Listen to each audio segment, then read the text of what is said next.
हई देखा हो एगो लइका बुलावता।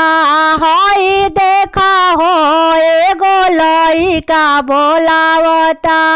1 किलो आलू लेके घालू में बोलावता।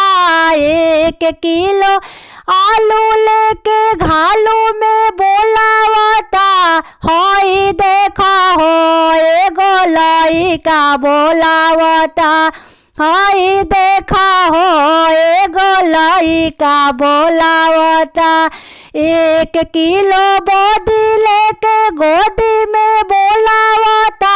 1 किलो बोदी लेके गोदी में बोलावता। हई देखा हो एगो लइका बोलावता। हई देखा हो एगो लइका बोलावता। अरे 1 दर्जन केला लेके ठेला पर बोलावता। 1 दर्जन केला लेके ठेला पर बोलावता।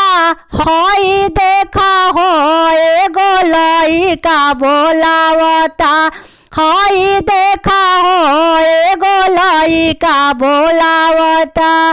1 किलो भिंडी लेके मंडी में बोलावता।